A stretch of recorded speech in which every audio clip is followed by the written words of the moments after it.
আসসালামু আলাইকুম। বিএনপি নির্বাচনের রোড ম্যাপ চায় এবং রোড ম্যাপ নিয়ে আসার জন্য ডক্টর ইউনূসের সাথে দেখা করেছে, কিন্তু তারা রোড ম্যাপ নিয়ে আসতে পারে নাই। ডক্টর ইউনূস সে আগের পুরনো কথাই বলে দিয়েছেন তাদেরকে যে ডিসেম্বর থেকে জুনের ভিতরে নির্বাচন হবে, এটাই বলে আসছেন। সেই প্রথম থেকে যেটা বলছেন এখনো সেটাই বলে দিয়েছেন তাদেরকে, এবং তারা চরমভাবে তারা বলেছেন, মির্জা ফখরুল ইসলাম সংবাদ সম্মেলন করে বলছেন আমরা সন্তুষ্ট নয়। তার মানে উনি চরমভাবে অসন্তুষ্ট, এবং তারা যে 9 জন নেতা, বিএনপির যে 9 জন বাঘা বাঘা নেতা গিয়েছিলেন সেখানে তারা প্রত্যেকেই অসন্তুষ্ট প্রকাশ করেছেন, এবং তারা এখন নিজেরা নিজেদের বৈঠক করবেন। সেই বৈঠক থেকে তারা সিদ্ধান্ত নেবেন যে তারা রাজপথে নামবেন কিনা নির্বাচনের দাবিতে, বা ডিসেম্বরের মধ্যে নির্বাচন দিতে হবে এই দাবি নিয়ে তারা রাজপথ দখল করবেন কিনা এটা তারা সিদ্ধান্ত দিবেন তাদের দলীয় ক্যাবিনেটে। এখন দেখেন, ডক্টর ইউনূস যে নির্বাচন দিবেন এতে কোনো সন্দেহ নাই।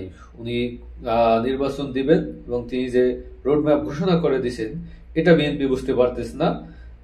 ডিসেম্বর থেকে জুনের ভিতরে নির্বাচন হবে উনি বলে দিয়েছেন সুস্পষ্টভাবে। বিএনপি এখন দিন তারিখ ক্ষণ যে অমুক দিন সকাল 10টায় নির্বাচন অনুষ্ঠিত হইবে, এই ধরনের তারা ঘোষণা চাইতেছেন। এখন এই বিএনপি দীর্ঘদিন যাবৎ যে দাবি দেওয়া সরকারের কাছে করে আসছিল সবকিছু কিন্তু সরকার পূরণ করেছে। সেই আপনি রাষ্ট্রপতি চুপ্পুর কথা বলেন, তাকে কিভাবে বহাল রাখতে হবে সেটা কিন্তু রেখেছে সরকার। সংবিধানের কথা বলেন, সেটাও কিন্তু রেখেছে সরকার।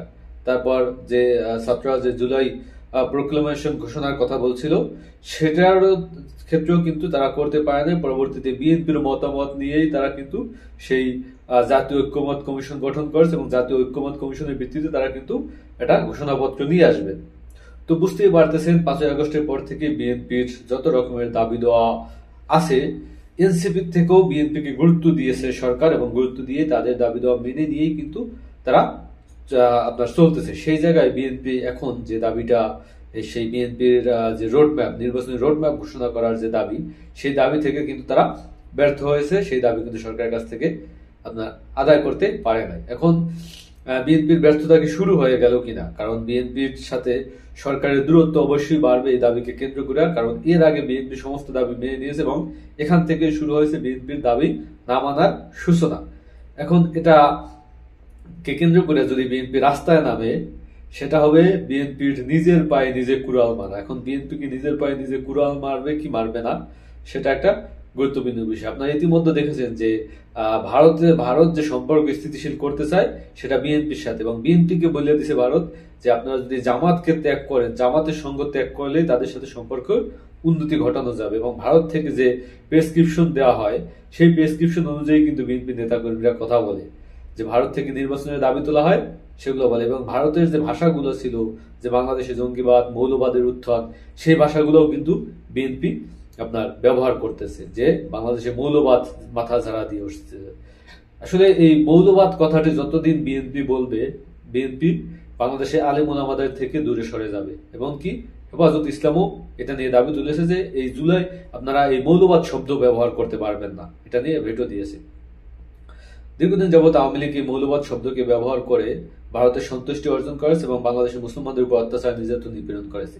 এখন সেই জায়গাটা যদি বিএনপি দখল করে ভারতের নেতৃত্বে, ভারতের প্রেসক্রিপশন অনুযায়ী, ভারতের কারণে যে শেখ হাসিনাকে এদেশ থেকে পালিয়ে যেতে হয়েছে, এখন সেটাকে অনুধাবন না করে বিএনপি যদি ভারতের সাথে সক্ষতা তৈরি করে, তাদের সাথে প্রেম ভালোবাসা তৈরি করে, সেটা কিন্তু বিএনপির জন্য হবে একেবারে পোস্টমর্টমের মতো।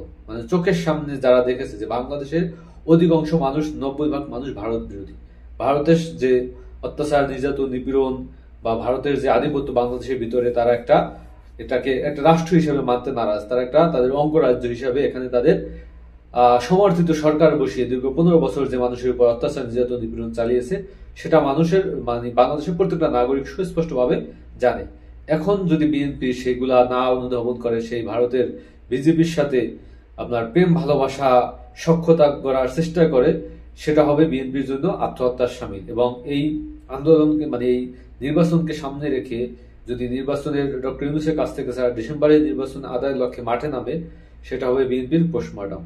এখান থেকে বিএনপির শিক্ষা নেওয়া উচিত এবং বোঝা উচিত ডক্টর ইউনূসের সংস্কার মেনে নিয়ে তারপর আপনার প্রত্যেকটা রাজনৈতিক দলের ঐকমত্যের ভিত্তিতে আপনার যে জুলাই প্রক্লেমেশনের যে ঘোষণা, যেটাকে আপনারা ঐকমত্যের ভিত্তিতে যে একটা ঘোষণা করা হবে, সেটাকে মেনে নিয়ে ডক্টর ইউনূস যখন বলেছেন যে ডিসেম্বর থেকে জুনের ভিতরে নির্বাচন হবে, তার প্রতি আস্থা রেখে তার দল গোছানো উচিত এবং বিএনপির দলের ভিতরে যে অন্ত্রকোন্দল, যারা দলের প্রায় ৩,০০০ নেতাকর্মীকে বহিষ্কার করার পরও তারা কিন্তু দলের স্থিতিশীলতা তারা নিয়ে আসতে পারতেছে না, সেই জায়গায় বিএনপির কাজ করা উচিত, তার দল সংস্কার করা উচিত এবং একটা সুস্থ ধারার রাজনীতিতে বিএনপির ফেরা উচিত। আপনারা জানেন যে সেই ৫ই আগস্টের পর থেকে বিএনপির ৫৭ জন নেতাকর্মী মারা গেছে শুধু তাদের নিজস্ব অন্তঃকন্দলই। তো বিএনপি ক্ষমতায় আসলে কিন্তু এটা আরো বাড়বে, এখানে তাদের কাজ করা উচিত। দলীয় যে তৃণমূল পর্যায়ের নেতাকর্মী আছে সেখানে রিস্ক করা উচিত। আসসালামু আলাইকুম।